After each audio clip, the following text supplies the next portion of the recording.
Hello everyone, कसे आहात तुम्ही सगळे?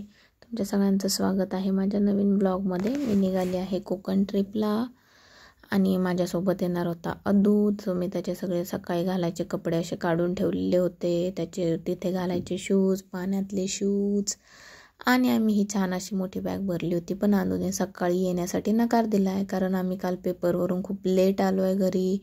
त्यानंतर त्याची झोप झाली नाही आहे, तो यायला नाही म्हणतो आहे. आता मी एकटी कशी जाणार आहे मला काही कळत नाही आहे. मी तर ट्रिप कॅन्सल करत होते, पण आता मिस्टरांनी फोर्स केल्यानंतर मी जाते आहे. स्वतःचं सगळं सामान काढून ठेवलं आहे. पुन्हा एकदा त्याला बघायला गेली आहे. तो गाढ झोपेत आहे, त्याची काही येण्याची इच्छा नव्हती, पण मलाही जाऊ वाटत नव्हतं. पण स्टील तरी मी माझी छोटीशी बॅग घेऊन आता निघालेली आहे कोकण ट्रिपसाठी. आमच्या रोप थेरपीचा जो काही ग्रुप आहे त्यातली काही लोकं आणि काही त्यांचे फॅमिली मेंबर्स, असे आम्ही सगळेजण चाललो होतो कोकणला फिरण्यासाठी. ही ट्रिप ॲक्च्युली आधीच प्लॅन झाली होती, पेपरमध्येच आल्यामुळे सगळं मिसमॅच झालं आहे शेड्यूल. शुक्रवारी रात्री मला 12-12:30 वाजले होते घरी यायला. त्यानंतर मी रात्री बॅग वगैरे भरली आणि मग आम्ही झोपलो तर 1-2 वाजले, आणि त्याच्यामुळे आदूची झोप झालेली नाही आहे. आणि पुन्हा अगेन मी पहाटे 5-5:30ला शनिवारी निघते आहे. सो ट्रिप तर आदूसाठीच प्लॅन केली होती, त्याला आवडतं खूप जास्त कोकणात फिरायला म्हणून.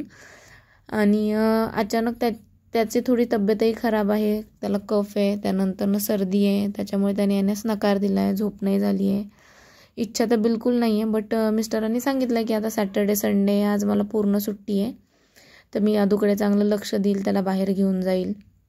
तू जाऊ नये, कारण मी 4 वर्षात एकदाही त्याला सोडून कुठे राहिलेली नाही आहे. मला आता फार क्युरिओसिटी होती आणि मला भीतीही वाटत होती हा रात्रीचा रडतोय की काय. पण स्टील त्याने खूप चांगलं कॉपरेट केलं. तो अजिबात रडला नाही, माझ्याशी 2-3 वेळा फोनवर बोलला, आणि मग मी थोडंसं बेटर फील करायला लागले. हे आमचं रिसॉर्ट आहे जिथे आम्ही थांबलो होतो.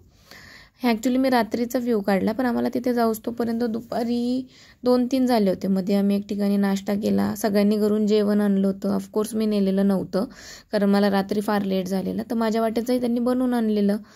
तर त्यामध्ये आम्ही ते बाहेरच जेवण वगैरे केलं. आल्यानंतर आम्ही उतरलो, फ्रेश झालो आणि कुठे गेलो तर मच्छी मार्केटला. आणि तिथून आल्यानंतर ज्यावेळेस आम्ही मच्छी बनवायला देत होतो त्यावेळेसचा हा हॉटेलचा व्ह्यू आहे. हे आम्ही ज्यावेळेस मार्केटला गेलो तिथे सगळे सुके प्रकारचे मासे होते. बोंबील, सुकट, सोडे, वाळवलेले ते बांगडे किंवा सुरमई, तिथलं दृश्य आहे. तिथे मी तुम्हाला एका ठिकाणी मासे वगैरे विकतानाही दिसेल. इथे कस्टमर्स आहेत आमचे जे मला रेट विचारत आहेत. फार अशी धमाल केली आम्ही त्या ठिकाणी मार्केटमध्ये.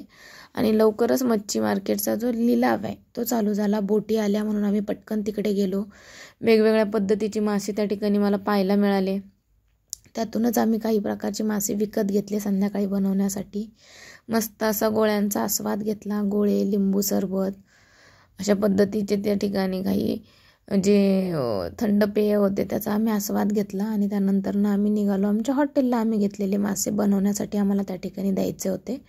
आम्ही घेतले होते सुरमई, बांगडा आणि कोळंबी. तर हे आम्ही त्या ठिकाणी डायरेक्टली त्या हॉटेलवाल्यांना बनवण्यासाठी दिले. आणि रात्री आम्हाला रेडी असं जेवणाचं ताट मिळालं, ज्याच्यामध्ये होती तांदळाची भाकरी, त्यानंतर कांदा लिंबू दिलेला त्यांनी, कोळंबीचं कालवण होतं, त्यानंतर सुरमईचं त्यांनी कालवण केलेलं होतं, बांगडा फ्राय होता, आणि ऑफकोर्स सुरमई फ्रायसुद्धा होता. दुसऱ्या दिवशी सकाळी मस्त अशा मोदक, उकडीच्या मोदकांचा स्वाद घेतला, उपीट खाल्लं, आणि पुन्हा एकदा हजर झालो आम्ही त्या ठिकाणी फिश मार्केटला. माझ्यासोबत मी बॉक्स घेऊन गेले होते, कारण मला घरी आदूला फिश घेऊन यायचे होते त्यासाठी. त्यामुळे सकाळी फ्रेश असे फिश घेतले. पुन्हा बनवण्यासाठी पण कोळंबी वगैरे घेतली, सोलायला मदत केली, ती हॉटेलला नेऊन दिली. आणि मग नंतर आम्ही फ्रेश होऊन पुन्हा एकदा आलो आहोत सी बीचवर. अदूला पाण्यात खूप जास्त खेळायला आवडतं, त्याच्यासाठी ॲक्च्युली ट्रिप प्लॅन केली होती, बट तो न आल्यामुळे मलाही काही पाण्यात जाऊशी वाटलं नाही, त्यामुळे मी पाण्यामध्ये गेले नाही. मी आपले सी बीचवरच असं इकडे तिकडे फिरत होते. तिथे किल्ला बनवलेला होता, त्याचा छान असा व्ह्यू होता, त्यामुळे मी तोही कॅप्चर केला. त्यानंतर मी आदूला खूपच जास्त मिस करत असल्यामुळे मग मी आदूचं नाव तिथं छान असं सँडवर हार्ट शेपमध्ये काढलं. पाण्यात मात्र माझी जाण्याची इच्छा झाली नाही. मी अजिबातही पाण्यात गेले नाही. थोडंसं पाय आपले किनाऱ्यावर भिजवले आणि पुन्हा एकदा मी बीचवर साईडला येऊन बसले, जोपर्यंत सगळ्यांचं तिथे छान असं पाण्यात खेळून होत आहे.